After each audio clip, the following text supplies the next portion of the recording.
tudo bom com vocês? Estou de volta para estudarmos mais um pouco do livro O Libertador. Hoje vamos estudar mais dois capítulos, o capítulo 72 e 73, que serviram como base para o estudo da semana, né? O estudo da Escola Sabatina, que tem o título O Traidor. O estudo dessa semana foi muito interessante e falei de uma pessoa que era muito próxima de Jesus, mas que o traiu. É uma situação bem delicada que a gente tirou várias lições durante essa semana. Mas antes da gente entrar propriamente no estudo da semana, eu só queria lembrar a você que ainda não é inscrito aqui no canal, para que se inscreva, não perca mais tempo, se inscreva, ative o sininho para você ser notificado toda vez que um vídeo novo entrar aqui no canal e você não perder nada. Além disso, eu peço para que você deixe o seu like aqui no vídeo e também o seu comentário, porque tanto o seu like, né, seu gostei e seu comentário vão servir para que o nosso vídeo seja mais indicado às pessoas aqui no YouTube. Então, quanto mais like, quanto mais comentários o vídeo tiver, o YouTube entende que é um vídeo interessante e que outras pessoas vão ter interesse de assistir. E assim vai ser indicado para outras pessoas. Além disso, não se esqueça de também compartilhar esse vídeo com seus amigos. Muitas pessoas podem ser alcançadas através de um vídeo, de um estudo. Então você pode estar aí compartilhando, pregando, levando a palavra de Deus através do compartilhamento dos nossos vídeos. Enfim, o que a gente aprendeu durante a semana com os capítulos? O capítulo 72 tem o título A Ceia do Senhor. E ali a gente tem, né, a gente já tem um tempo que está estudando ali essa última semana de vida de Jesus, desde que ele chegou em Jerusalém, muita coisa aconteceu. E nesse momento, Jesus e seus discípulos estão reunidos ali numa casa para comemorar a Páscoa. A lição traz algumas curiosidades que eu achei bem interessantes, que falam um pouquinho mais sobre a Páscoa. Antes da gente ver o que aconteceu nessa Páscoa, o que era a Páscoa para os judeus, o que é a Páscoa. Bem, a gente sabe que lá no passado, os hebreus eles estavam sendo escravizados pelos egípcios. Então, Deus enviou Moisés para ser o libertador daquele povo. E instituiu naquele momento a festa da Páscoa, onde o anjo do Senhor, né, iria passar. Aliás, teve várias pragas, né? A gente chegou agora na 10ª praga, 10ª e última praga, que era a morte dos primogênitos. E quando fosse a meia-noite, né, daquela noite, o anjo do Senhor ia passar e ceifar a vida dos primogênitos de todo o Egito. Mas os hebreus que obedecessem os mandamentos de Deus, que estivessem ali fazendo o ritual, a cerimônia da Páscoa, seriam livrados, né, dessas mortes. Eles teriam que imolar um cordeiro, né, matar um cordeiro, e pegar o sangue desse cordeiro e colocar nos batentes das portas, sinalizando assim que o cordeiro, que era o símbolo de Jesus, tinha morrido pelo primogênito, por eles, né, pela casa, para a proteção daquela casa, do primogênito daquela casa. Então todos os israelitas fizeram isso, mataram o cordeiro, colocaram o sangue do cordeiro nas portas e se reuniam ali em família para comer aquele cordeiro com ervas amargas. Então tinha todo um ritual de simbolismo que apontava para o cordeiro, que seria Jesus, que iria morrer para os pecados, para livrar-nos da morte, a todos nós. Então, nesse momento, ali os israelitas faziam esse ritual, e a lição fala que a palavra hebraica para Páscoa, eu não sei falar hebraico, então era Pasach, coisa assim, Pasach. E traduzida para o inglês era Passover, que significa passar sobre. Então isso apontava para o anjo que iria passar sobre aquela casa e não ia ferir os seus primogênitos, ia passar, pular aquela casa. Então era um símbolo de proteção. A Páscoa simbolizava o livramento do povo de Israel lá do Egito, né, da escravidão do Egito. E posteriormente ela também simboliza o nosso livramento do pecado. E a gente continua, né, lembrando a Páscoa, a gente tem, né, a Semana Santa que a gente faz nas igrejas, né, tudo mais, que agora a gente faz a cerimônia, faz a semana para lembrar não a morte daquele cordeiro, mas o do Cordeiro de Deus que tira o pecado do mundo, que é Jesus. Enfim, agora que a gente sabe o que é a Páscoa e tudo mais, a gente sabe que nesse momento Jesus estava ali ceando junto com seus discípulos, comemorando a Páscoa, e seria a última Páscoa que eles comemorariam daquela maneira antes de que tudo se cumprisse, que, né, em breve o Cordeiro de Deus seria morto e aí estaria consumado todo aquele simbolismo. Ele estava ali com os discípulos. Um tempinho atrás, a gente estudou semana passada sobre a questão do lava-pés, que era uma das coisas que aconteciam naquele ritual, e a gente viu a confusão que deu na questão do lava-pés. E agora eles estavam à mesa e Jesus repartia o pão, o vinho e fazia... e falou o significado do pão, o significado do vinho, comentou ali com seus discípulos sobre isso. E nesse momento ele fala para os discípulos, eu acho que assim, bem pá, assim, ele fala para os discípulos que dentre eles ali havia um traidor que iria traí-lo. E aí virou aquele alvoroço, todo mundo, não sou eu que não sou. E aí eu achei assim meio impactante que nessa confusão toda de todo mundo tentando convencer de que não era, né, eu não sou traidor, num primeiro momento Judas ele ficou quieto, em silêncio. A Ellen White diz aqui que ele ficou quieto, não falou nada, que era ele que já estava tramando, né, já estava organizando ali aquela traição por várias coisas que ele não concordava nas atitudes de Jesus. Isso motivou ele a traí-lo porque ele achou que ele cometeu um erro e que Jesus não era o Messias que ele esperava. Nesse momento, né, ele fica quieto, mas depois que todo mundo começa a se pronunciar, ele, para tirar as atenções dele, né, todo mundo parou e olhou para Judas. Até porque Jesus deu algumas outras indicações. Ele falou: aquele que comer do meu prato. Judas estava sentado à esquerda de Jesus e estava comendo junto com Jesus. Então Jesus fala: aquele que comer do meu prato é o que vai me trair. E aí todo mundo começou a olhar para Judas, tipo assim, é você? E aí Judas falou assim: eu não sou, né, para tirar as atenções dele. Aí ele, né, fala: com certeza não sou eu, mestre. Só que nesse momento Jesus olha para ele e fala: sim, é você. E não deixa dúvidas nenhuma. Eu fico pensando assim, gente, que constrangimento. Imagina naquele momento de você, todos os seus amigos, Jesus olha para a pessoa e fala assim: não, é você que vai me trair. E aí que todo mundo ficou meio olhando para Judas. E nesse momento ele ficou meio surpreso, meio confuso e saiu da sala. E aí saiu decidido a terminar aquilo que ele já tinha começado. E Jesus até fala para ele: o que tiver que fazer, faça logo. E aí ele vai e sai já com o intuito de cometer mesmo a traição contra Jesus. E eu achei interessante, eu fiquei pensando assim, mas por que Jesus confrontou ele dessa forma, falou assim na frente de todo mundo? Talvez, será que não foi isso que fez ele terminar logo de tomar a decisão e ir? Ele deixa claro aqui que a decisão dele já havia sido tomada. Ele iria trair Jesus de qualquer forma, mesmo Jesus não sendo tão enfático como ele foi, ele já estava decidido, já estava tudo tramado para aquela traição. E eu achei interessante, eu grifei uma parte aqui, que Ellen White diz que se Jesus tivesse ficado calado, né, ficado em silêncio, não tivesse falado para os outros quem seria o traidor, os discípulos poderiam ter pensado que o mestre não tinha poder divino de antever e que havia sido surpreendido. Tipo, como é que ele é Deus, ele tem todo esse poder e ele não previu o que ia acontecer, né? Cadê essa parte da divindade, da onisciência, de saber aquilo que vai acontecer? Ele não sabia? Então, para deixar claro que ele sabia o que ia acontecer, ele precisou se pronunciar nesse momento. Um ano antes, eu achei muito interessante que um ano antes Jesus já tinha dito aos discípulos que ele havia escolhido 12, porém um era diabo.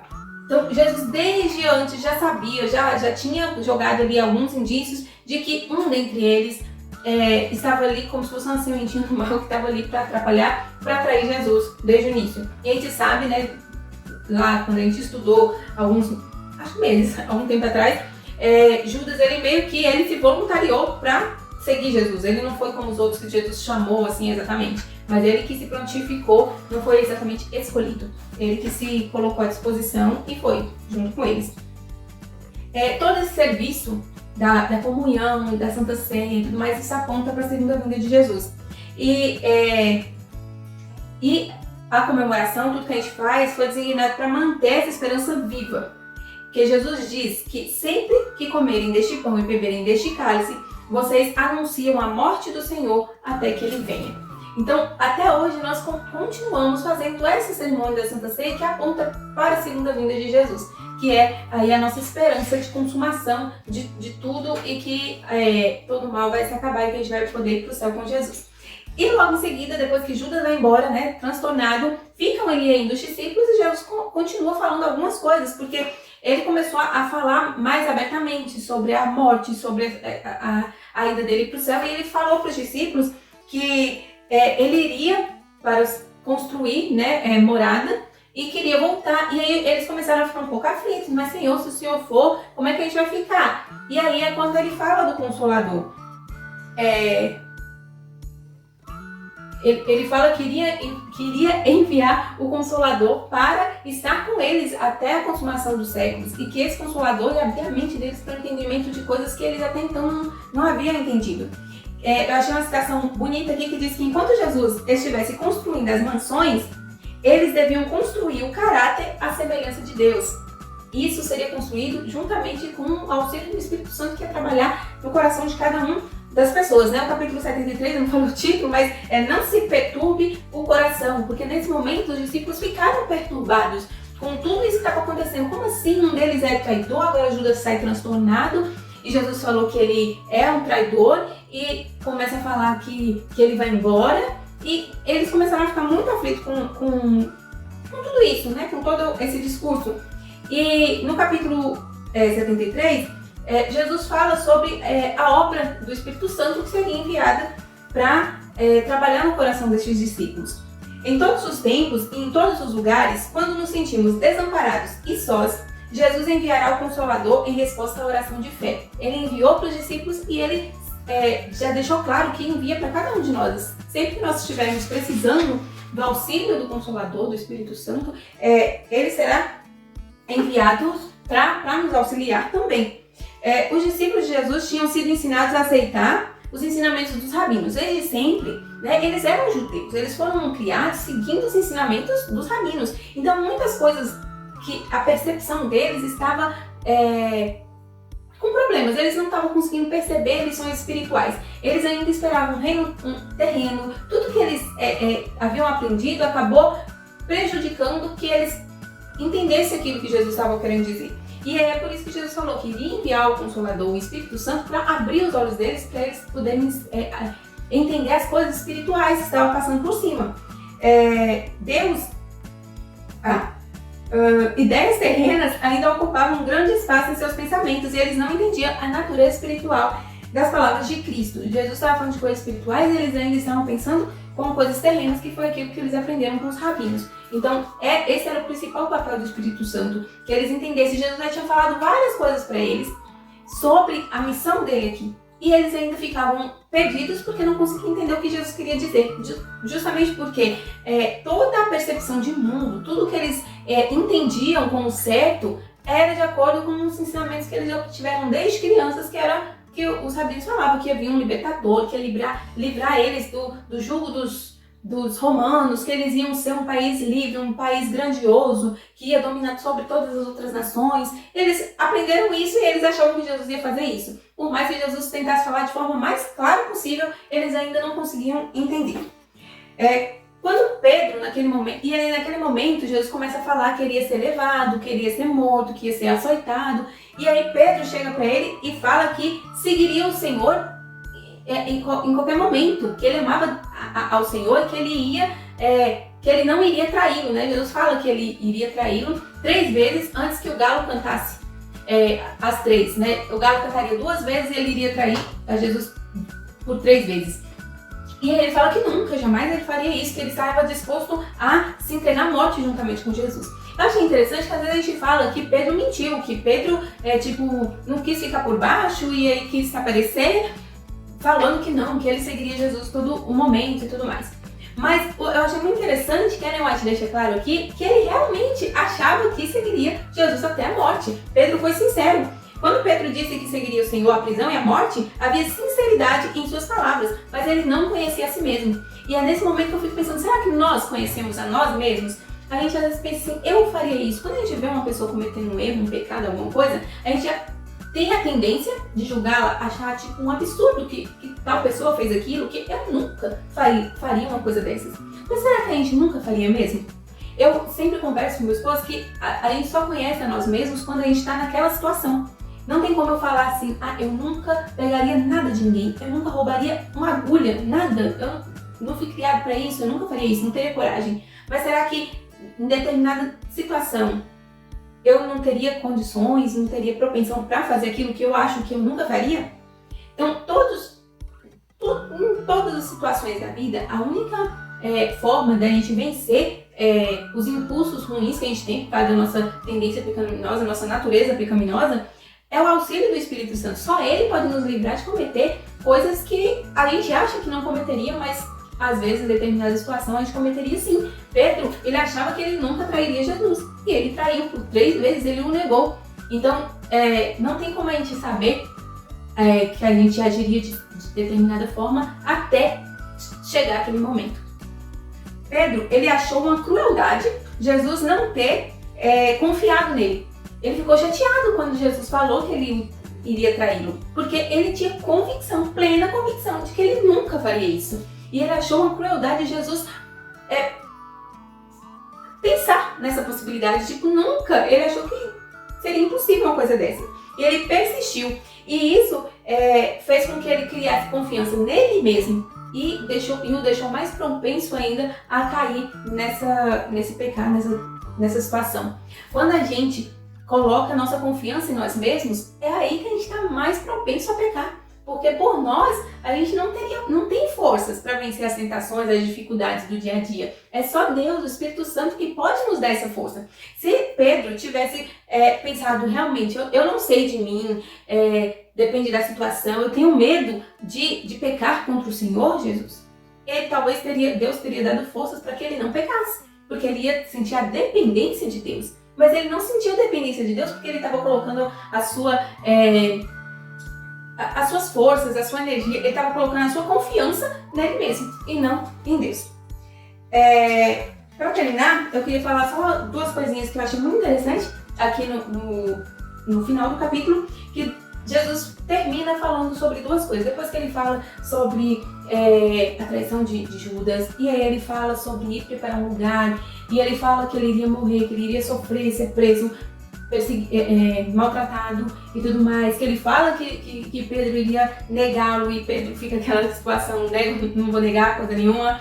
E aí, depois de todas essas coisas, ele deixa um conselho, ele fala para aqueles discípulos que eles devem amar uns aos outros como eu os amei. Vocês devem amar uns aos outros. Ele faz esse pedido, porque a igreja só vai resistir até o final se um cuidar do outro. Aquilo que um é deficiente, o outro é um pouco mais forte. E assim, juntos, unidos, amando, tratando o outro como eu quero ser tratada, é dessa forma que a gente vai se manter firme até a volta de Jesus. Cristo, ele entregou a sua amada igreja nos braços do Pai. Quando ele se entregou, ele morreu por nós, e ele entregou a igreja nos braços do Pai para ser cuidado pelo Espírito Santo. E quanto a ele, a última batalha com Satanás estava à espera, e ele saiu para enfrentá-lo. Então, depois de toda essa conversa, dessa situação ali que teve com os discípulos, Jesus sabia que o tempo estava próximo e ele teria que enfrentar a sua última batalha aqui na Terra contra Satanás.